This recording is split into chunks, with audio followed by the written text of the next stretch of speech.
Last year, we got in the officially licensed Glock 17 Gen 4, and after a thorough testing and comparison, my conclusion was that if we're gonna be stuck with this being the only officially licensed option, well, things could be a lot worse. I was pretty impressed with the overall quality and the gun handling characteristics. In particular, I really did like that heavier trigger pull and reset. It did have the best blowback of the three big brands, and the slide width is the exact same width as the real Glock, making it great for real Glock holsters. For those reasons, I do think this Glock makes an excellent training tool. After that video, we received a lot of messages asking for the smaller Glock 19. So let's take a look at both, compare them side by side, and try to find out which one of these is right for you. Also, Elite Force has just announced a Glock 18C, which will be the same size as the Glock 17. They've also announced an extended slide G34 as well as the G19X, which is essentially a 19 size slide on a 17 size lower. Now, no definite word on when those will be available, but for now, let's try to sort through 17 versus 19 dimensions and Gen 3 versus Gen 4, and hopefully we'll be a little more prepared for when UMAREX has 5 different Glocks to pick from.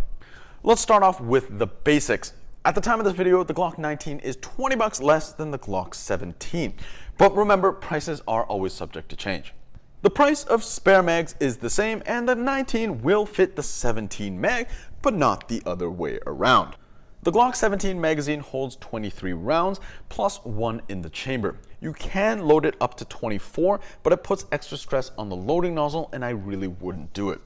The smaller Glock 19 mag holds 18 plus 1 in the chamber. Again, you can force in 19 rounds into the magazine, but that extra stress on the loading nozzle just isn't worth that one round. Remember, WE and TM mags are compatible in a pinch, but fitment in the magwell is pretty tight and it's not a perfect gas seal. Let's talk dimensions. The Glock 17 is classified as full-sized and is the most common you'll see in law enforcement, usually as the 40 caliber Glock 22. It's the original Ergonomics Gaston Glock design.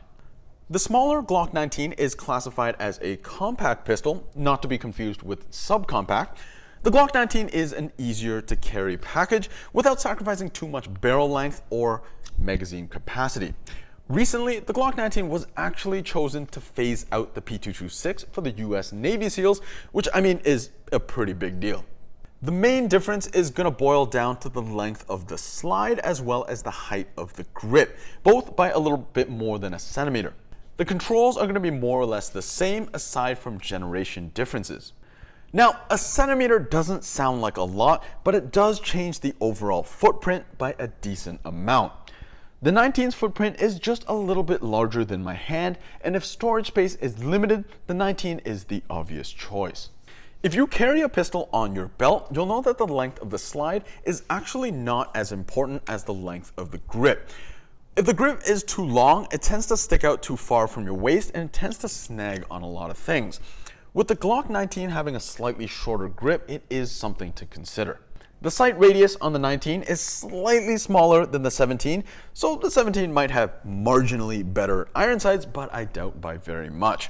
The barrel length is also 1 centimeter shorter on the 19, but more on that in our shooting test. One of my biggest complaints about the Glock 17 was the lightweight feel despite having a metal slide. When we received the Glock 19, we all thought it weighed a little bit more than the 17, so I broke out the scale.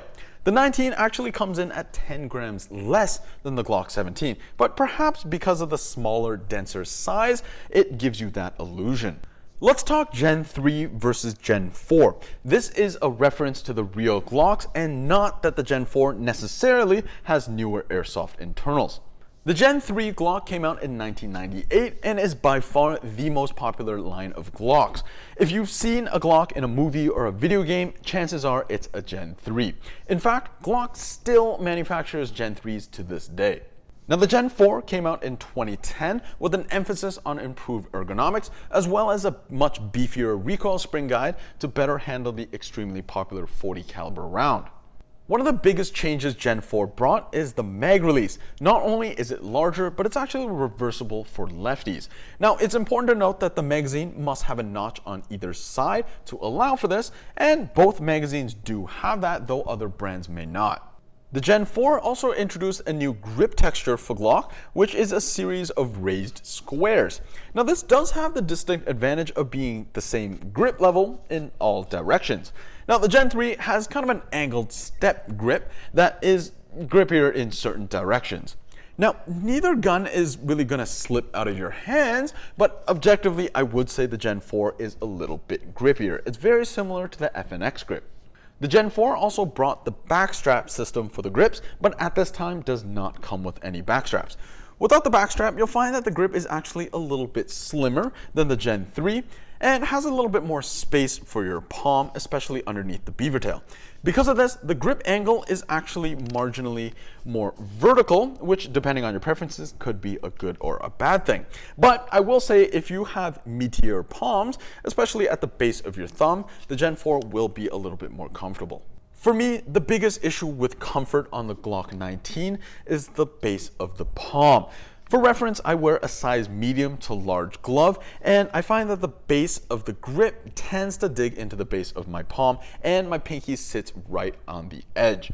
There have been instances in airsoft as well as real shooting where gloved hands can get caught between the grip and the base plate of a magazine. It's certainly still usable, but for extended shooting, it can get a little annoying. For me at least, the 17 just has a perfectly sized grip. Looking at the external finish, the Glock 19 has slightly deeper engravings than the 17, and if you're a collector, that's worth mentioning. The milling is also slightly sharper on the 19, and it's especially apparent at the back of the slide. Otherwise, the overall fit and finish, like the slide and barrel play, are the same on both. Diving into the internals, the biggest difference is the spring guide. The Gen 4 is a whole lot beefier looking, but the main rod is the same thickness and it's polymer. Overall, the Gen 4 feels to have a lighter spring tension, especially the buffer spring, which will slightly affect the blowback signature. Otherwise, the internals are more or less the same, with minor changes to the hop-up unit and lower that overall don't affect function. Reliability appears to be the same for both, and neither had any issues during testing. Onto the range now, the Glock 17 starts off at 315 and drops down with a decent consistency for a gas pistol.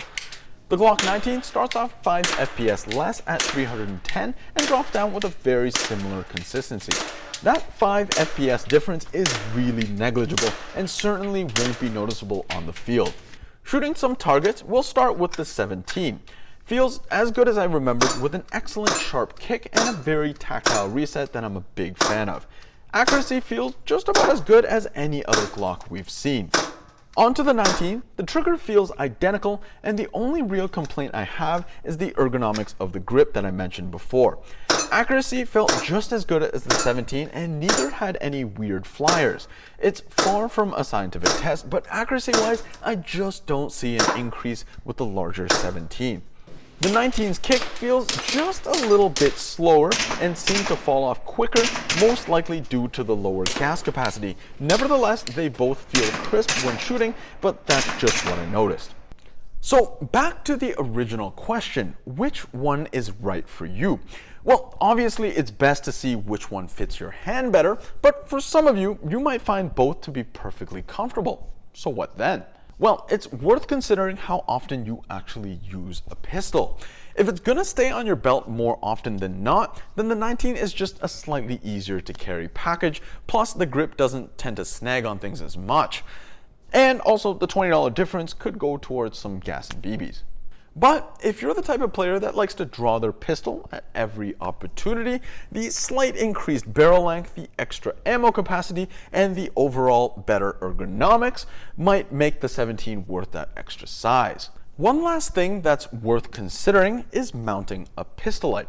You see, most pistol lights like this APL are designed to fit on full-size pistols, meaning if you were to put this on the 19, it just looks a little bit awkward. Sure, there are some compact pistol lights that will fit the 19 perfectly, but it's still something worth considering.